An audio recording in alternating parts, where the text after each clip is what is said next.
Hello, Radhe Radhe बच्चे, राधे राधे। सब बढ़िया, मज़े में।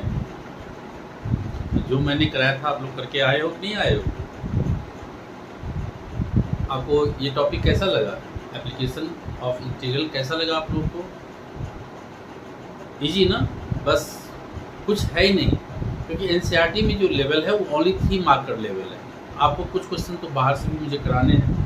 तो पहले हम अभी एनसीईआरटी कंप्लीट, हमने ऑलरेडी मिसलेनियस का 3 क्वेश्चन डिस्कस कर चुके हैं ऑलरेडी, और अब जो हम करने जा रहे हैं ये आपका क्वेश्चन नंबर 3 है।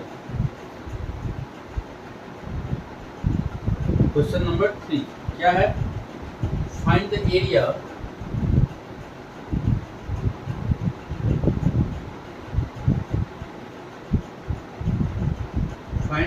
Bounded by curve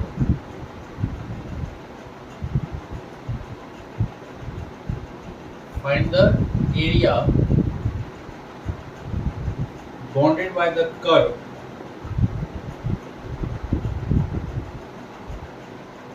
y equal to sin x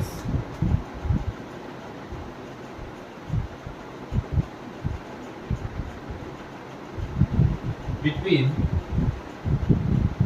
x equal to 0 and x equal to 2। तो बच्चे ऑलरेडी मैं आप लोगों को ग्राफ समझा दिया था, y equal to sine x का ग्राफ।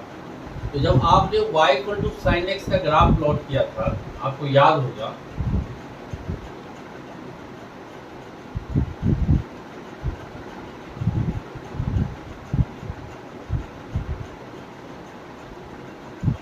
आपने क्या किया? यहाँ पे ले लिया 2 पाई, इसका हाफ कर दिया पाई, इसका हाफ कर दिया हमने पाई बाय 2, इसका हाफ कर दिया 3 पाई बाय 2। ऐसे किया था मैंने। और साइन का जो रेंज होता है वो होता है आपका 1 से लेके -1, बस यही तक जाएगा। और आप देख रहे हो कि साइन 0 डिग्री 0 होता है, पाई बाय 2 पे आपका 1 होता है, पाई पे 0 होता है। आपने यहाँ से यहाँ ले आया, 3 पाई बाय 2 पे आपका -1 होता है, फिर उठा के यहाँ से। ये हो गया y equal to sine x का ग्राफ। क्लियर है यहाँ तक? अब देखो सेकेंड चीज, ऑर्डिनेट दे रखा है x इक्वल टू 0 मतलब y एक्सिस, और एक दे रखा है आपको x इक्वल टू 2 पाई।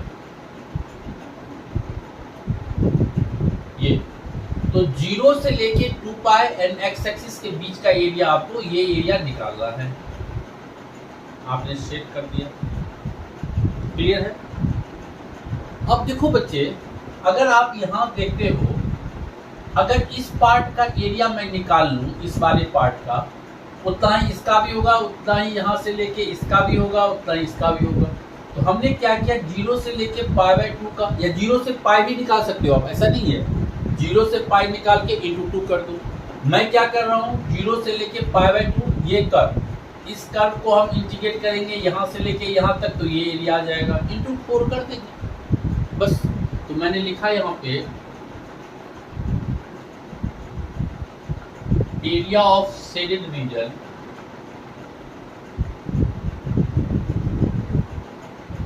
आप with respect to x axis कर रहे हो तो dx y हो गया। और यहाँ ये कर्व है आपका, ये कर्व, यहाँ पे x क्या है आपका 0, और यहाँ पे x की वैल्यू क्या है, यहाँ पे पाई बाय 2, ठीक है। और इंटू हमने 4 कर देना है, ठीक है। अब देखो ये हो गया आपका 4, y क्या है, फंक्शन क्या है आपका साइन x, 0 से लेके पाई बाय 2।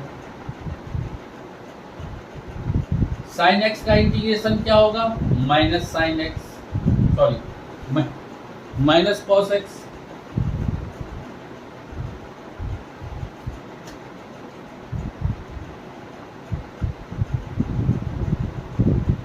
जीरो से लेके पाई बाय 2।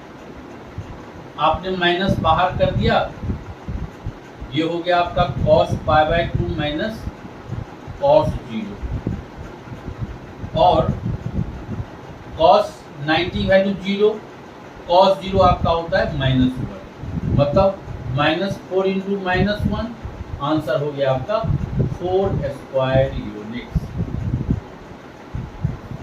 क्लियर है? तो बहुत ही इजी सवाल था। तो ये सवाल तो बहुत इजी था, देखे नहीं, क्योंकि एनसीईआरटी में जो लेवल है ओनली 3 मार्कर है, तो सारे क्वेश्चन इजी हैं, बस थोड़ा सा अंडरस्टैंडिंग बस, और कुछ नहीं है इस टॉपिक। जैसे क्वेश्चन नंबर 4 देखो, यह है कि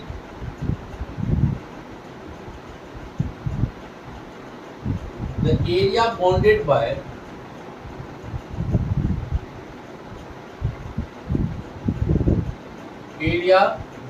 by the curve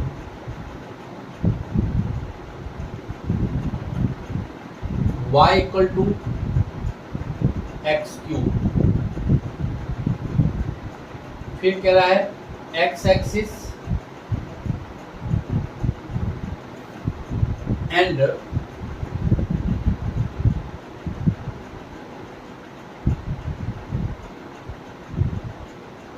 ऑर्डिनेट्स आपको दे रखा है x equal to -2 and x equal to, तो क्या क्या इंफॉर्मेशन है आपका, एक तो है ये क्यूबिक फंक्शन दे रखा है x equal to x cube, एक आपको दे दिया x इक्वल टू -2, एक आपको दे दिया x इक्वल टू। क्लियर? अगर आप ये y equal to x cube का अगर ग्राफ प्लॉट करते हो, आप जानते हैं कि जो लीनियर इक्वेशन जब डिग्री 1 होता है वो होता है लीनियर इक्वेशन, उसकी ग्राफ स्ट्रेट लाइन होती है। अगर डिग्री 2 हो 3 हो, ये सारे जो है ये सारे कर्व होते हैं, ठीक है, ये सारे हैं ये आपके कर्व होते हैं। तो आप पहले आपने क्या किया, ये x और y ले लिया, ये 2 पॉइंट आपको गिवन है, ये तो आपको पुट ही करना है, -2 -1 0 1, ठीक है, ऐसे मान लो 2, ये आप लिया -8, ये हो गया -1 0 1 और 8। तो जब इसका आप ग्राफ प्लॉट करते हैं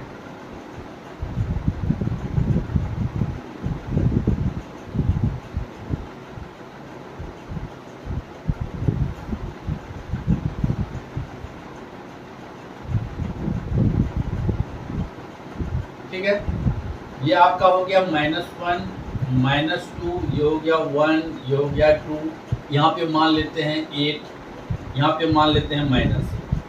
अब देखो -2 तो -8, -1 तो -1, 0 तो 0, 1 तो 1, 2 तो 8।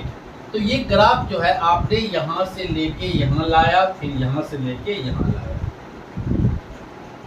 ठीक है, ये ग्राफ ऐसे, ये हो गया आपका, ये आप क्लास 11th में भी पढ़ चुके होंगे, ये आपका y equal to x cube का ग्राफ। और आपने देखा कि एक है x इक्वल टू -2, एक लाइन आप ड्रॉ कर रहे हो x इक्वल टू -2 का, और एक ड्रॉ कर रहे हो आप x इक्वल टू 1 का, एक ड्रॉ कर रहे हो x इक्वल टू -2 का, एक कर रहे हो -1।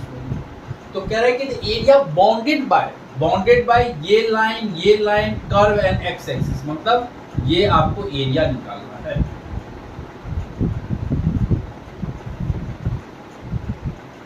क्लियर है यहाँ तक? अब देखो ठीक से देखना, अगर इस कर्व को अगर हम एक्स एक्सिस इंटीग्रेट करेंगे तो ये एरिया आ जाएगा, फिर इस कर्व को एक्स एक्सिस करेंगे तो ये एरिया आ जाएगा, ठीक है। अब बच्चा एक बहुत इंपॉर्टेंट बात आपको कह रहा हूँ, ये थोड़ा सा गौर से सुनना और दिमाग में रखना। जब आप इंटीग्रेट कर रहे हो ना और कर्व बिलो एक्स एक्सिस है, आप with respect to x axis कर रहे हो और कर्व आपका बिलो एक्स एक्सिस है, जब आप इसका एरिया निकालोगे ना, नॉर्मली जो निकालते हो आपका निगेटिव आ जाएगा। और आप लोग जानते हो कि एरिया कांट बी नेगेटिव, ठीक है, आप जानते हो कि एरिया निगेटिव नहीं होता, तो आप क्या करेंगे, मॉड लगा देंगे। तो आपने यहाँ पे लिखा area of shaded reason, area of shaded reason. अब क्या कर रहे हो आप, कर्व वही है y equal to x cube, ये आपने विद रिस्पेक्ट टू dx किया, यहाँ पे y हो गया, लेकिन इसका इंटरवल क्या है, बिलो एक्स एक्सिस है, -2 से 0, -2 से 0। लेकिन आपका अभी मैंने क्या कहा कि एरिया बिलो एक्स एक्सिस है तो एरिया निगेटिव हो जाएगा, तो आपने यहाँ पे क्या किया, मॉड डाल दिया। और ये तो अबव एक्स एक्सिस है तो कोई दिक्कत नहीं। इसका इंटरवल क्या है, 0 से लेके 1। बस अब आपको कर देना है, ये हो गया आपका एक्स क्यू डी एक्स -2 से लेके 0, और ये आपका है एक्स क्यू डी एक्स 0 से लेके 1। ठीक है,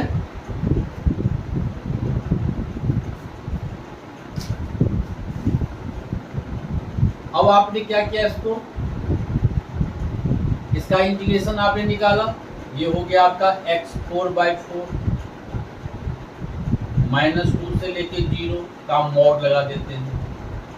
यहाँ तो कोई दिक्कत ही नहीं है, ये हो गया x4/4 0 से लेके 1। 1/4 हमने बाहर कर देना है, पहले अपर 0 डाला, आंसर 0, फिर -2 डालोगे तो -2 का पावर 4 आपका क्या हो गया, 16। यहाँ 1/4 हमने बाहर कर दिया, एक बार 1 डालेंगे तो 1 - 0, ये हो गया आपका 1/4 इंटू -16, ये हो गया आपका 1/4। ये क्या हो गया आपका, क्योंकि मॉड है आंसर पॉजिटिव हो जाएगा। 8 + 1/4, कहीं गलती तो नहीं हुआ है,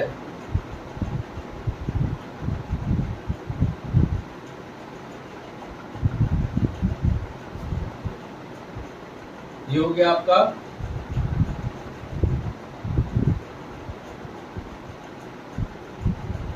33/4 स्क्वायर यूनिट। नहीं लगता है कुछ गड़बड़ हुआ है, ये तो आंसर नहीं आया था।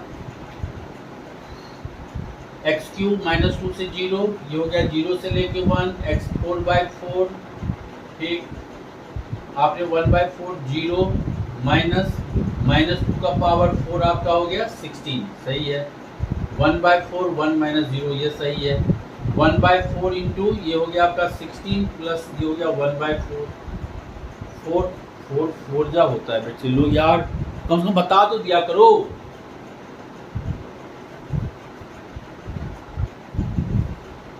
4 जा 16, आपका ये हो गया 4 plus 1/4 that is 17/4।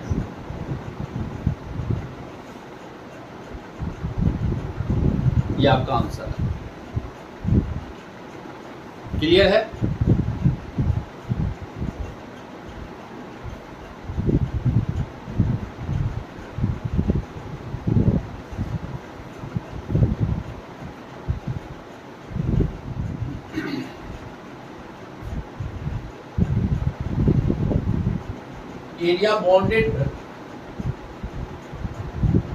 area bounded by the curve, area bounded by the curve आपको दे रखा है y = x mod x। बच्चे लोग मॉड देखते ही तुम लोग क्या एकदम रोने वाली शक्ल हो जाती है। यहाँ पे थोड़ा सा मेहनत की जरूरत है। मैं देख रहा हूँ कि आप लोग को मॉड देखते ही ना थोड़ा सा यस पसीने आ जाते हैं। ये बहुत इजी है, थोड़ा सा एक बार उस पर कुछ डिस्कस करो। फिर ये दे रखा है एक्स एक्सिस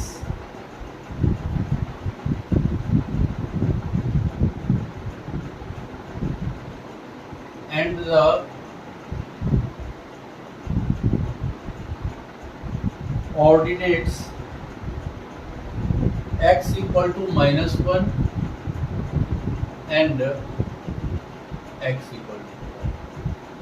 ये क्वेश्चन कोई नहीं। अब हम पहले देखते हैं, मॉड आ गया, पहले हम मॉड को डिफाइन कर लेते हैं। सही देखो, मॉड x है तो सर इसकी वैल्यू क्या होगी मॉड की, यहाँ x पॉजिटिव भी हो सकता है और निगेटिव भी हो सकता है। x मतलब कब सर, जब if x is greater then 0 तो ये पॉजिटिव हो गया, और अगर if x is less than 0 मतलब ये निगेटिव, ये मॉड का हो गया।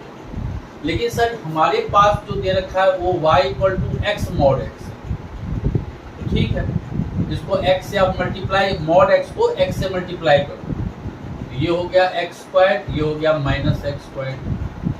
If x is greater then 0, if x is less than 0।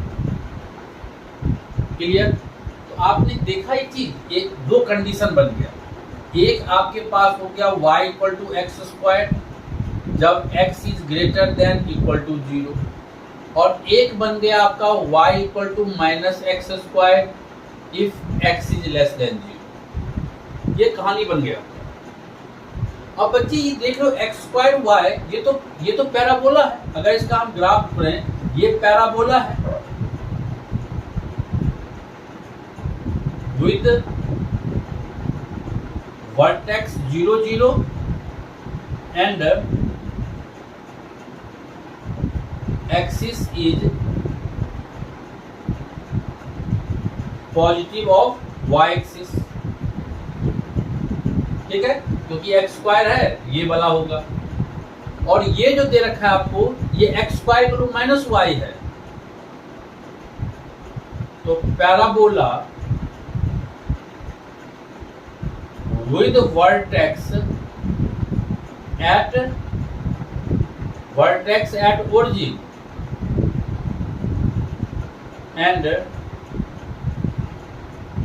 Axis is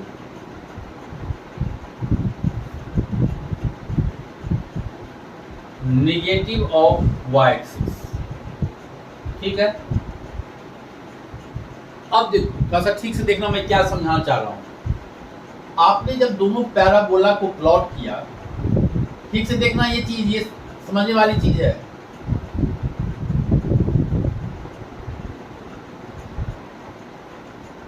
ठीक से समझ लो सर। पहले इसको करते हैं, तो इसका ग्राफ हो गया आपका y equal to x square, ये रहा एक्स स्क्वायर वाई। क्लियर है? दूसरा का सर करेंगे, इसका ग्राफ हो गया y इक्वल टू, ये आ गया ग्राफ, ये हो गया आपका x square equal to y, और ये हो गया x square equal to minus y. कोई दिक्कत यहाँ पे? कोई नहीं? ठीक है यहाँ तक। अब देखो कहानी यहाँ से शुरू होता है। अगर यहाँ एग्जाम में करो गड़बड़ हो जाएगा, क्योंकि यहाँ पे पहला वाला पैराबोला में आपको कह रहा है कि x is greater than equal to 0। ये कंडीशन दे दिया है कि भैया x निगेटिव नहीं हो सकता, मतलब x की वैल्यू निगेटिव आप नहीं डाल सकते। ये गया आपका,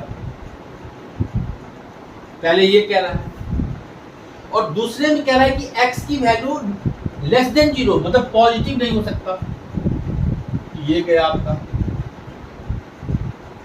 तो ग्राफ ये बन गया आपके पास। एक हो गया, इधर x पॉजिटिव है, इधर नेगेटिव है, तो ये आपका ग्राफ आपके सामने में आ गया। ये दो ग्राफ ठीक से देखना हो। सेकेंड चीज, ये तो कर लिया मैंने, x इक्वल टू -1, ये -1 है, और आपने ये 1 ले लिया। एक आपने इधर ड्रॉ किया x इक्वल टू 1, और ये आपने इधर ले लिया x इक्वल टू 1 -1। ठीक है, यह है x इक्वल टू -1, वो है 1। क्लियर हो गया ये? अब आपको कह रहा है कि bonded by this x axis and ये line curve and x axis, मतलब ये हो गया। अब बच्चे देखो, बात तो वही आ गया, ये भी एक्स स्क्वायर, ये भी एक्स स्क्वायर, अपवर्ड है, ये दोनों सेम ग्राफ है, इसे सिमेट्रिकल तो नहीं कह सकते, लेकिन हमने देख रहा कि एक्स स्क्वायर, इधर भी एक्स स्क्वायर, ये 1 ये -1 सेम चीज है। तो हमने क्या किया, क्योंकि ये बिलो, जब ये बिलो एक्स एक्सिस है, मॉड लगाना पड़ जाएगा। अब एक बच्चा जो काफी ये है, एक बार लिखेगा -1 से 0 मॉड लगा देगा, फिर लिखेगा 0 से लेके 1 फिर मॉड लगा दीजिए, ये अबव एक्स एक्सिस की जरूरत नहीं है। तो आपने यहाँ पे लिखा एरिया ऑफ सेरेनियम। मैं क्या कर रहा हूँ, सिर्फ ये पोर्शन का एरिया निकाल रहा हूँ, 0 से लेके 1, इसका एरिया निकाल के इंटू 2 कर रहा हूँ, बस हो गया।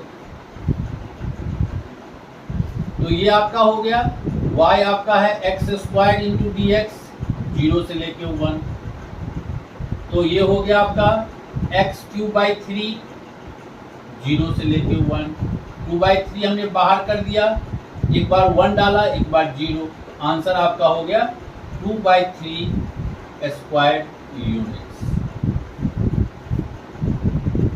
कुछ नहीं था, क्या लल्लू सा सवाल था यार। तो लोगों को एकदम चेहरे पे सिकन सी लग रही है, एकदम डरा डरा डरा। भाई चार्मों के ऊपर हो यार, जब दिक्कत डिस्कस करो कहाँ पे दिक्कत हो रहा है। एग्जाम्पल कर लेते हैं, मिसलेनियस का एक पहला एग्जाम्पल है, देखो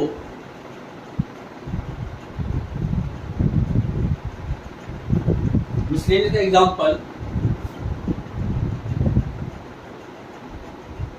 find the area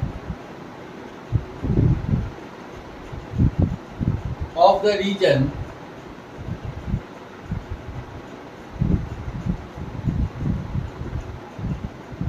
bounded by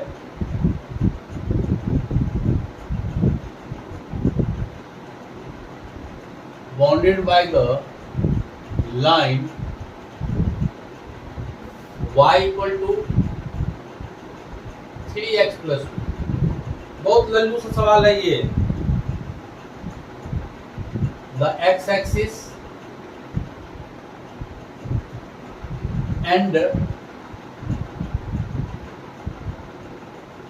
the ordinate x equal to -1 and x equal to 1। ये आपको क्वेश्चन देखो, कुछ नहीं है, आपको दे रखा है एक y equal to 3x plus 2, एक ये दे दिया है, एक आपको दे दिया है x इक्वल टू -1, एक दे दिया है x इक्वल टू 1, एंड कह रहा है x एक्सिस। ये इंफॉर्मेशन, ठीक है। तो सर अगर हम इसका अगर बना लें x और y, क्योंकि मैंने बार बार कह रहा हूँ कि ये पॉइंट डालना कंपलसरी है जो आपको दे रखा है, -1 और 1 तो डालना ही है, 0 मैं ले लिया। ये है आपका y equal to 3x plus 2 का कर्व, -1 डालेंगे तो -3 प्लस 2, ये भी -1, 0 डालेंगे तो 2, 1 डालेंगे तो ये 5 हो गया आपका। ठीक है सर, इसको प्लॉट कर लेते हैं।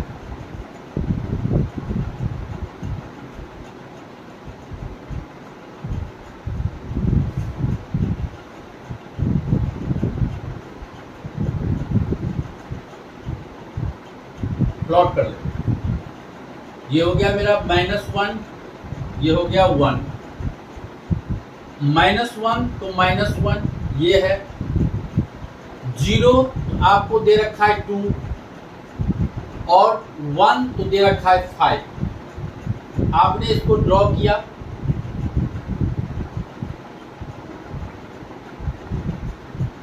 का ग्राफ खुल्लम खुल्ला ड्रॉ करना, ठीक है। ये ग्राफ हो गया। अब आपने ड्रॉ दिया x इक्वल टू -1, ये रहा आपका x इक्वल टू -1, एक आपका ये रहा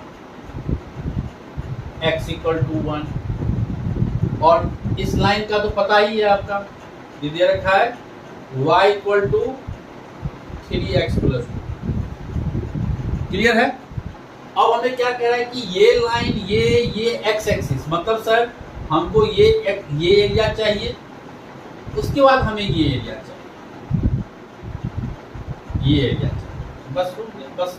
अब दिक्कत क्या होता है, बच्चे लोग यहाँ पे कंफ्यूज हो जाते हैं, यहाँ पे ये, क्योंकि जब आप ये x इसको इंटीग्रेट करेंगे विद x एक्सिस, तो इंटरवल -1 से ये आ जाएगा, तो आपको ये निकालना पड़ेगा पॉइंट। तो आप बचपन से आप जब ग्राफ ड्रॉ करते हो जानते हो यहाँ पे क्या है, y 0 होता है। तो सर अगर हमने y 0 लिया, तो x की वैल्यू क्या होगा, -2/3, मतलब ये पॉइंट आपका है -2/3। बस यही, और कुछ नहीं था इस ग्राफ में, इस ग्राफ में यही आया, कुछ नहीं है, देख लो। तो sir area of area of shaded reason, देखो बच्चे लोग कर्व वही है 3x + 2, ठीक है, विद x, मैंने y नहीं लिखा, डायरेक्ट लिख रहा हूं dx। यहाँ पे यहाँ से लेके यहाँ तक, यहाँ पे x की वैल्यू क्या है -1 और यहाँ पे क्या है -2/3, -2/3। बिलो x एक्सिस है तो मॉड लगा लेंगे और अबव x एक्सिस है तो कोई जरूरत नहीं है, 3x + 2 × dx। इसका ये लाइन जो है इसका क्या है -2/3 से लेके 1 तक, तो -2/3 से लेके 1 तक हो गया। बस अब तो आप लोग को आता ही है, कर लो फिर भी। ये हो गया 3x² / 2 + 2x -1 से लेके -2/3 का मॉड। ये भी आपका हो गया 3x² / 2 + 2x -2/3 से लेके 1। यहाँ पे हो गया 3/2 × -3/2, x की वैल्यू -2/3, ये हो जाएगा 4/9। फिर यहाँ 2 × -2/3, ये हो जाएगा -4/3। अपर लिमिट, लोअर -1 डालोगे सर तो ये हो गया 3/2 -2, ये क्लियर। इधर आ जाते हैं, 1 डाल रहे हो तो 3/2 + 2, ठीक है, माइनस ये डालेंगे तो 3/2 - 4/9 -4/3। अब आते हैं सर, ये और ये गया और ये गया, तो 2/3 - 4/3 ये हो गया मेरा -2/3 और 2 - 4 -1/2, इसको +1/2 कर देते हैं। इधर आते हैं, ये हो गया आपका 4 + 3 7/2, यहाँ भी गया, ये हो गया 2/3 - 4/3 मतलब -2/3 + 2/3 करो, 6 हो गया। ये हो गया -+3, ये भी 6, 21 + 4, ये हो गया आपका 1/6 और ये रिमोट है ना, पॉजिटिव हो जाएगा, और ये है आपका 25/6। Your answer is 26/6। 2 से हमने काट दिया और ये आपका हो गया 13/3 स्क्वायर यूनिट्स। तो प्यारे बच्चे, यहाँ पे हम लोग जो है AOI कंप्लीट कर लिया NCERT से, ठीक है, NCERT के कंसेप्ट हम लोगों ने पूरा कंप्लीट कर लिया AOI। अब इसके कुछ क्वेश्चन है जो आप लोग को मैं पहले आप ये करो, वो तो हम लोग अभी भी 1 क्लास 2 क्लास में वो 5-7 क्वेश्चन हैं, तो मैं आप लोग को सारे इंपॉर्टेंट क्वेश्चन पहले दे दूंगा, ये 10 क्वेश्चन एक्स्ट्रा कर लो, फिर हम लोग उसकी डिस्कस करेंगे, ठीक है। और बच्चे लोग वीडियो को लाइक सब्सक्राइब शेयर करना ना भूलें, ठीक है, ये सबसे बड़ा हमारे लिए सेक्शन। दूसरी चीज़ें, अब हम लोग AOI कर लिए हैं, इसके बाद पहले हम लोग इंटीग्रेशन का मिसलेनियस नहीं किया। वो देखो, किसी टॉपिक का मिसलेनियस याद रखना, एग्जाम में उसी से सवाल आते हैं मिसलेनियस से, इसलिए उसको लेटिन को मत करो, उसको ठीक 1 बार नहीं 2-2 बार करो। और इंटीग्रेशन में मैं तो ये कहूँगा कि अगर तुम 7.10